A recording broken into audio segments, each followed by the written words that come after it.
Hey everybody, I'm Doug, that's Connor, and this is the Bethel School District Presents podcast, and we are really excited today to be heading out to the Pierce County Skills Center to hear about one of their amazing programs that is setting students up for jobs immediately right after high school with certifications in hand, landing them fantastic jobs as high school grads. We're going to hear about that in just a little bit. That is a very exciting program. Can't wait to hear from those guys. But first, as you know, Doug, it's part of our tradition here, even in 2026, to do a bit of useless trivia. So let's start with you. What do you got? Well, my trivia this week I found in Smithsonian Magazine, and we're going to go back to World War II. I've become a bit of a history nerd over the break, so I learned a little bit about a lot of things.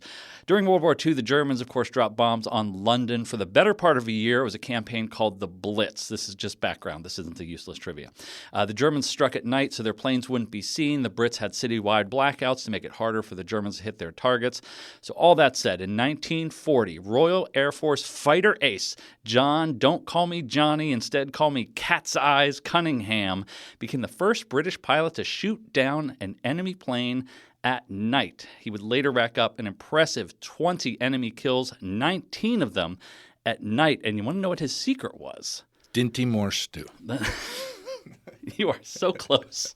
It's actually carrots, which are in Dinty Moore stew. Dinty Moore, not a sponsor of this show, but yet I do love some Dinty Moore. His secret was carrots. The government told newspapers the reason for the Royal Air Force's success was that, in fact, their pilots, like Cunningham, ate an excess of delicious orange carrots. The real secret was the Royal Air Force had a new secret radar technology that could pinpoint enemy bombers before they reached the English Channel. So this was a little bit of subversion, a little bit of fake news, if you will. Now, it doesn't seem the Germans really bought this, but the British people certainly did. Posters went out from the government that advised people to eat carrots to, quote, keep you healthy and help you see during blackouts.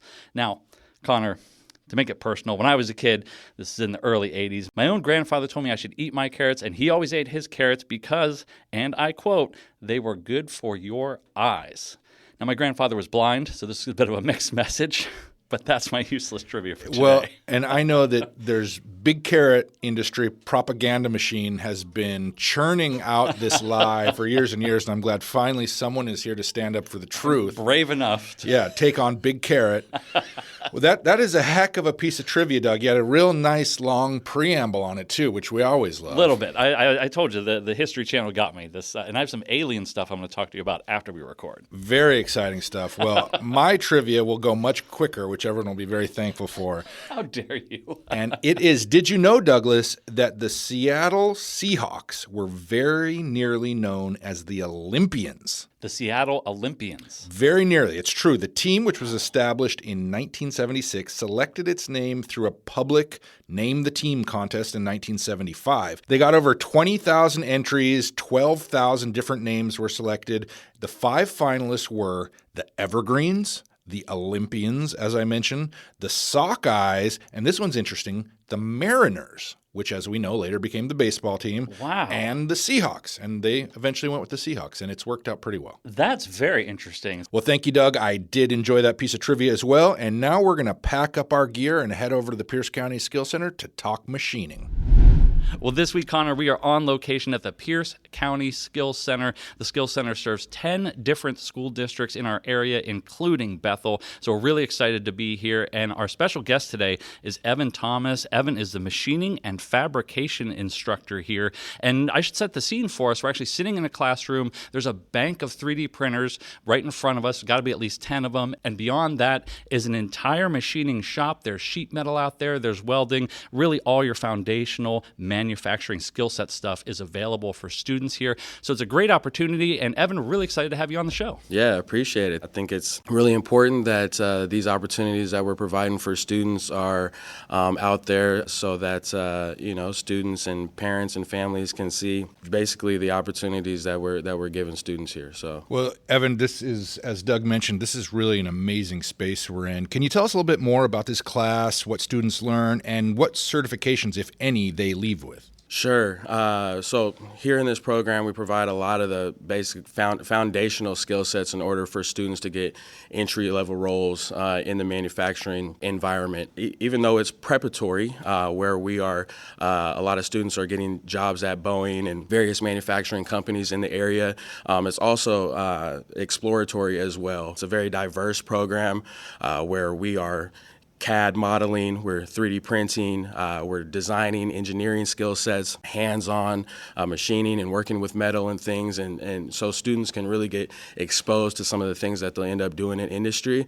And so it provides really an onset of different ideas and things when students think about career and where they're going next. And so we really pride ourselves on having those advantages here for the students. Absolutely love that. Speaking of students, we have one joining us today. Waylon is a senior at Eatonville School District, and big shout out to Jay Brower, superintendent over at Eatonville. We used to work with him when he was back here in Bethel. So Waylon, welcome to the show. Thank you. Thank you for having me. I appreciate that. So what got you interested in machining? And as a senior, I guess maybe you took this last year, or maybe you explored a different path here at Skills Center. No, so this is my first year at the Skills Center this year.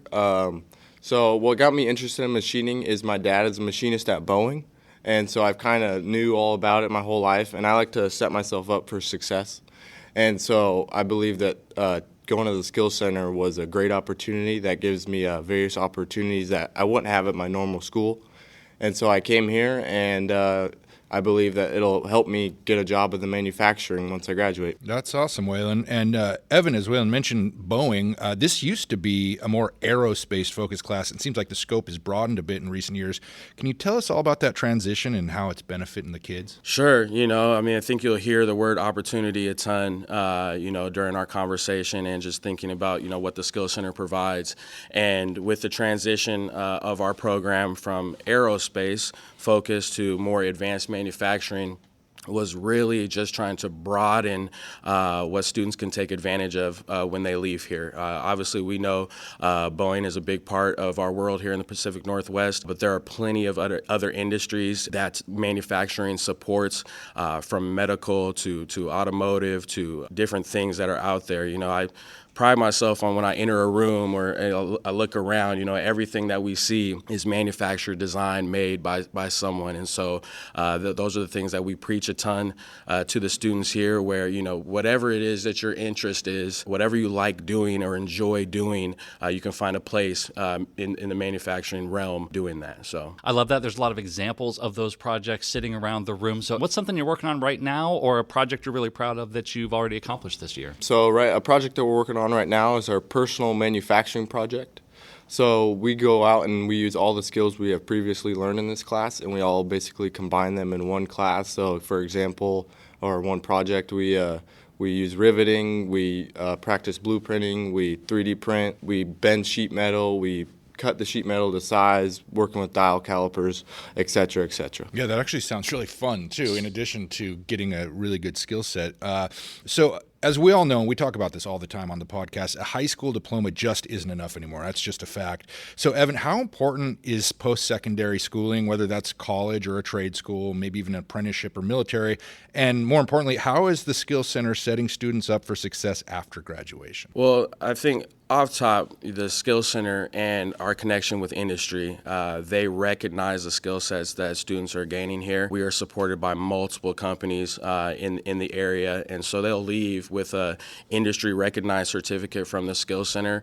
When students take those certificates or even put the Skills Center on their resume, employers know what they're getting. We're lucky to be, going back to the Boeing company, we're lucky to be a part of what they call the Boeing pre-employment training program, where students leave my classroom with basically a certificate where they are going into Boeing with an automatic job offer. They're no longer even interviewing for those baseline manufacturing roles.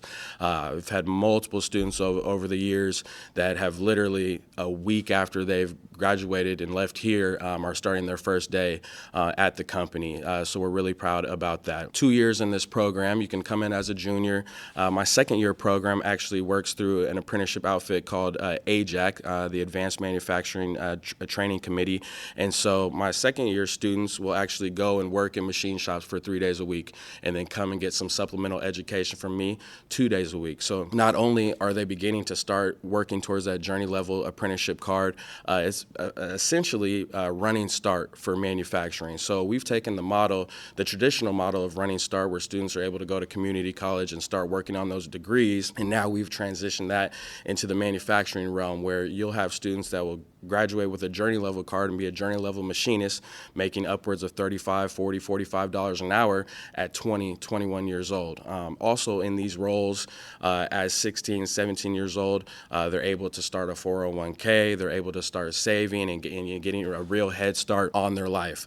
Students have the ability to, purchase a car. They have the ability to start saving for a home. And also, when we think about apprenticeship, we know the price of college right now, right? Families and students are always really concerned about, what are my next steps? How are we going to take care of it?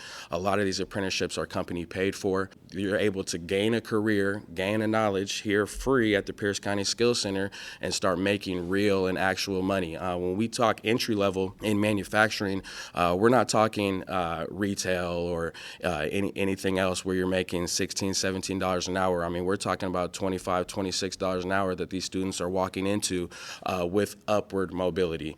Even, we talk about post-secondary options. We know nowadays you can not only just get a job and work and make enough to take care of your family. With, inflation and the price of things now, it's not our mom or our dad's, America anymore. And so continued education is important. That's something that we stress every day here, is that, hey, we're going to have to look at technical school. We're going to have to look at taking focused classes to what you do. We don't want to get just a blanket degree, but if there's something that you need to do for a company in order to level up or get that role that you're looking for next, what class is it that you need to take in order to do that?